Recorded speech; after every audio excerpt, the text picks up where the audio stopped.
तेजस्वी यादव के द्वारा पूरे बिहार में जनविश्वास यात्रा निकाली जा रही है और लोकसभा चुनाव सिर पर है। ऐसे में नीतीश कुमार और भाजपा की बेचैनी बढ़ी हुई है। वहीं चिराग पासवान के बयान भी तेजस्वी यादव के मामले में थोड़े नरम पड़ रहे हैं।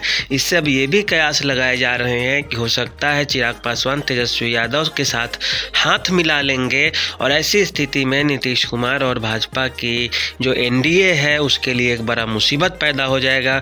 तो अभी हम वही केवल लोकसभा चुनाव में उन आंकड़ों पर गौर करेंगे, प्रतिशत वोटों के बारे में करेंगे, इस जन विश्वास यात्रा से क्या होने वाला है, क्या फर्क पड़ेगा, और केवल लोकसभा चुनाव के मामले में ही हम चर्चा करने जा रहे हैं। यहाँ पे सबसे पहले गौर की जाए तो जन विश्वास यात्रा में तेजस्वी यादव जो हैं वो केवल नौकरी का मामला उठा रहे हैं कि हम सत्ता में आए, सरकार में आए तो शिक्षा विभाग में इतनी लाखों की संख्या में नौकरियाँ दिए हैं और इसे लेकर जो चारों तरफ प्रचार प्रसार किया जा रहा है उसे जनता हकीकत के रूप में भी देख रही है, क्योंकि नीतीश कुमार अपने कार्यकाल में इतनी बड़ी संख्या में बहाली नहीं कर पाए थे। यह अलग चीज़ है कि नीतीश कुमार के समर्थन और सहयोग से ही यह बहाली निकली होगी, लेकिन तेजस्वी यादव इस क्रेडिट को लेकर अपना प्रचार प्रसार कर रहे हैं। खास करके इस मामले में तेजस्वी यादव अपने जो कोर वोटर्स हैं उसको साधने में लगे हुए हैं। भले वे बाप समीकरण दिए हैं, बहुजन, अगरा, आधी आबादी और गरीबों की पार्टी आरजेडी है, ये टू जेड अर्थात सभी लोगों की पार्टी है आरजेडी, लेकिन इसके बावजूद क्या वो पुराने वोटर्स को अपनी ओर खींचने में सफल होंगे या समाज का एक बड़ा तबका उनके साथ जा पाएगा, इसमें अभी भी संशय की स्थिति बनी हुई है। क्योंकि पिछले चुनावों की यदि हम बात करें 2019 की, तो तेजस्वी यादव की पार्टी के पास केवल और केवल 15% वोट ही आए थे बिहार का, और इससे अनुमान लगाया जा रहा था या लगाया जाता है कि तेजस्वी यादव अपने कोर वोटर्स को भी अपनी ओर लोकसभा चुनाव में नहीं खींच पा रहे हैं। वहीं कांग्रेस की बात की जाए तो कांग्रेस के पास 7% वोट था और कुल मिलाकर दोनों को मिलाकर आप देखें तो 22 से 23% वोट ही अपनी ओर आकर्षित कर पाते हैं। कम्युनिस्ट पार्टी, वामपंथी पार्टियों की कोई गढ़ नहीं बची है बिहार में, कोई उस तरह का माहौल नहीं है इनके लिए, इस कारण उनका कोई योगदान नहीं हो पा रहा है। जबकि माई समीकरण की बात करें तो 34%, इनका 18% और 14-15% मिलाकर हो जाती है इनकी संख्या, लेकिन फिर भी ये उस चीज़ को अपनी ओर खींचने में असफल रहते हैं। और इसका मतलब है कि इनके जो कोर वोटर है तेजस्वी यादव और राजद के, वो भाजपा की ओर शिफ्ट हो रहे हैं।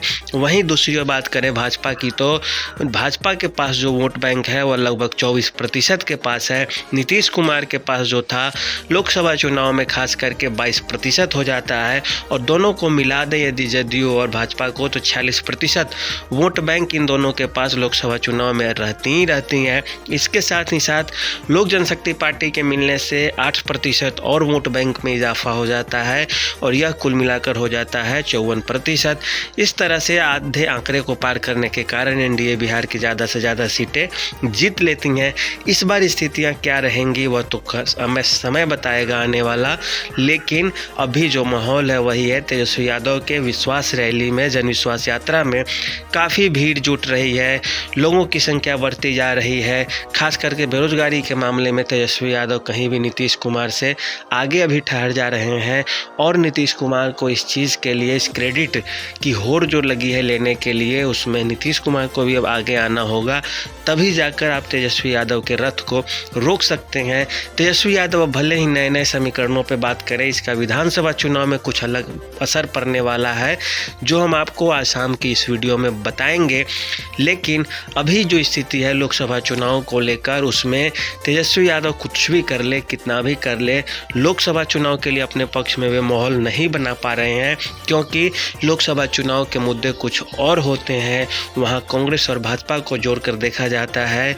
देश की जनता, चाहे राज्य कोई भी हो, एक दूसरे जागरूकता के साथ वोट करने वाली अब हो गई है, पहले वाली और पुराने वाली पैटर्न को नहीं फॉलो कर पा रही है। इसी कारण बिहार में बात की जाए तो अब तक जो आंकड़े आ रहे हैं उसमें 2019 की तुलना में 5 से 6% की वृद्धि दिख रही है, अर्थात जो राजद गठबंधन है वह 27-28% के आसपास जा रहा है, जो पिछले चुनाव में 21-22% तक था।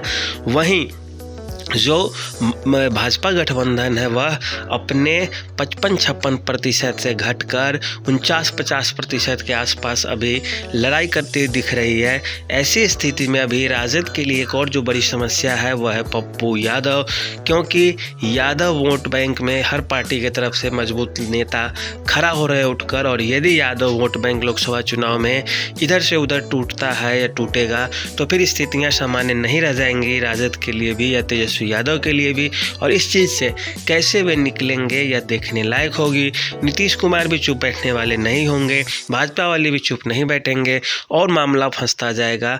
लेकिन वर्तमान में यह स्थिति है, अभी भी एनडीए गठबंधन राजद और कांग्रेस के गठबंधन पर भारी पड़ रही है, चाहे यह जनविश्वास यात्रा हो या विकास यात्रा का तरीका। तो आज के लिए इतना ही, धन्यवाद।